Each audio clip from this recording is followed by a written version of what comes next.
Yo, what is good, YouTube? Welcome back to another JC2K video. In today's video, we are going to be talking about the best budget cards to buy at each position here in NBA 2K24 MyTEAM. Going to go in through each spot and talking about cards, most of whom are under 50,000 MT, and a lot of whom are under like 25,000 MT that you can buy here in NBA 2K24 MyTEAM. There are a couple exceptions that are slightly above 50K, but that's because of their value and because of their positional importance as well.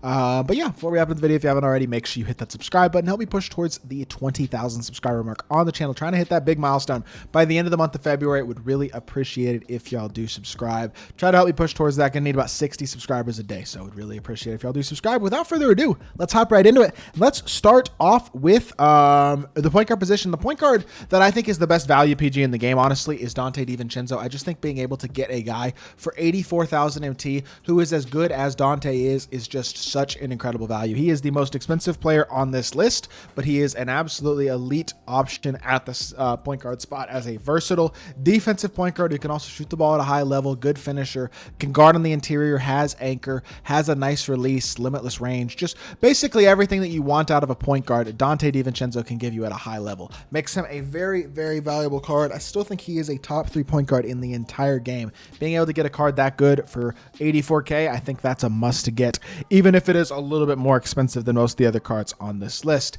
Outside of that, the brand new Anthony Black that came out yesterday, as y'all are seeing in this video, is really, really good as well. He's a 6'7" defender. I love that size at point guard. He defends really well. He's got a nice release. He's good offensively. I think he's a really solid card, and I think he's a great value as well. 21K on him is awesome. If you want somebody who's a little bit more in between, has a little more shot creation and shot making especially, a guy like Dante Exum is a really good card as well as a budget point guard. He's 6'5", really good defender, kind of honestly even a better defender, I'd say, than Anthony Black. Not quite as big, but he's got a better release and he's got limitless range. I really like him as a budget point guard as well. Just doesn't move incredibly well. Overall, I really like Dante Exum as an overall card, though. I think he's very, very solid. Shooting guard position really got a boost yesterday to the budget cards with Peyton Watson. This card is crazy good. 21K MT for a incredibly versatile, well-rounded 6'7" shooting guard. He is elite.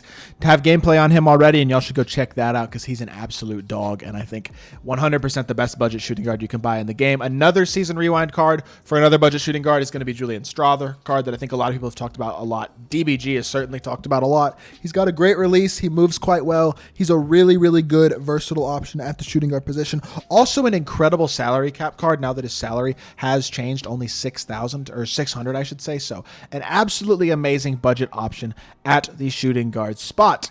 Outside of that, I would say those are the two guys who should get at shooting guard. A third option would be somebody like a Herb Jones, the New Year's resolution Herb. I like him. Another very good salary cap card, cheap salary cap card, only 500. 3-and-D shooting guard, really good shooting badges because of his Evo, and a great defensive guy. Not going to do much shot creation, but I still think he's a really good card. But I would say I would definitely prefer Watson over and Strawther over Herb Jones. Small forward position, going to have to go with OG Anunoby actually as the one of the small forwards that I would recommend. That card is a little bit older, but he's still really good. Great defender, really nice release, very athletic. I think he's a really good 3-and-D small forward option. He's a bit expensive, like a little over 60K, but still a really good card. Budget option that came out yesterday is Taylor Hendricks as well. Missing a couple badges, but still really, really good at small forward. Nice release, athletic, can shoot the ball, has limitless range. Nice, versatile option at the small forward position. I think he's a really good card. And also another good card that is a little more expensive, especially for a Ruby, is Jaden McDaniels, but he's a really good 3-and-D small forward. Nice release, and then mainly a defensive card. Has pretty much every single important defensive badge that you need between anchor, challenger, clamps, chase down, glove, interceptor, pick dodger, post lockdown, brick wall, etc. Just really, really good card at the small forward spot on the defensive end of the court. And he shoots the ball really well. He's not going to give you much shot creation ability, but also you don't really need it with him. So I think he's another great option at the small forward position. Now, I will say the worst budget card position, I think by a decent chunk right now, is the power forward spot. You can run some of the guys I already mentioned at small forward at power forward as well and have success with them. I would say a guy like Alonzo Mourning is probably your best bet outside of that, though. He is kind of expensive at over 73,000 MT, but I think he is a very, very good, versatile interior big on both ends of the court who can stretch the floor pretty well and also can put the ball on the floor, can time and burst, which is pretty important, having a little bit of playmaking ability as well. He just doesn't have a great release. That's his biggest flaw. Overall, though, I think he's good. Although, speaking of cards who do not have the greatest release but are also very good for their price, a guy like Dennis Rodman, great card for his price, very good value Evo card. The problem with a guy like Dennis Rodman, though, is unfortunately another guy who doesn't have a great release. Also only 6'7". He's better suited for small forward than power forward, although he does have off rebound chaser. Obviously, that does not surprise anybody with Rodman, but elite rebounder, elite interior defender as well, with having Hoff anchor and stuff like that. So I like Rodman. I think he's good. I think the power forward position as a whole is struggling when it comes to the budget cards, but I think he's a good option. Kenyon Martin can be another good option as well. His Badgers are better than he actually is as an honest card and as an overall card, in my opinion. Having off posterizer, corner specialist, rebound chaser, gold badges like rise up, catch and shoot, dead eye, anchor, chase down, interceptor, post, lockdown, brick wall, precision dunker, all that type of stuff. Silver limitless. Like, he's a really good card on paper. I just don't think his release is amazing. I don't think he performs all that well. But the power forward position is going to need some new budget cards. But outside of that, every other spot is really, really good. Center spot, again, I feel like it's a two-man race. Two really good budget centers. One of them being the Season Rewind Amethyst Miles Turner for 42K MT. Really, really good value here. Great release, really good defender, Hoff removal, enforcer, anchor, and post lockdown.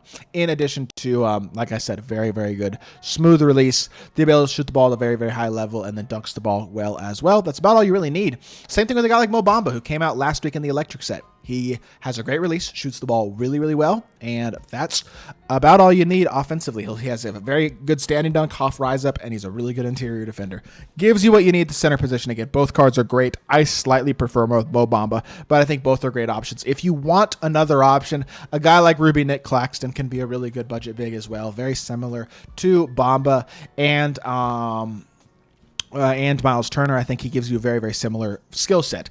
Good to defend on the interior, dunk the ball at a high level, and knock down open shots at a high level. And that's really, again, those are the key things you need a center to do. So all three of those guys can do those things at a high level, and I think all of them can be great budget centers for your squad if you do need somebody. Obviously, this list does not even include some of the other guys that you can buy for under 100 and slightly over 100 KMT. A guy like Serge Ibaka at center is amazing. So many good free cards as well in my team. These are literally just guys that you can pretty much, for the most part, get under 50K and a few slightly above, but there's a good mix of great budget cards recently. I think 2K's doing a really good job. Would like to see some more budget power forwards because that position does kind of stand out as being a bit weak among the budget card options right now, but in general, I think they're doing a pretty solid job all the way around with content. And me personally, I can't complain too much. I think there's a good amount of depth to content. Honestly, yesterday's content drop might have been the deepest of the entire year in terms of being really good from top to bottom. So I personally give 2K some credit and hope this video does help y'all out. If it does, make sure you hit that like button, leave a comment, and subscribe. I'll be back with more 2K content very, very soon, and I appreciate y'all. Peace.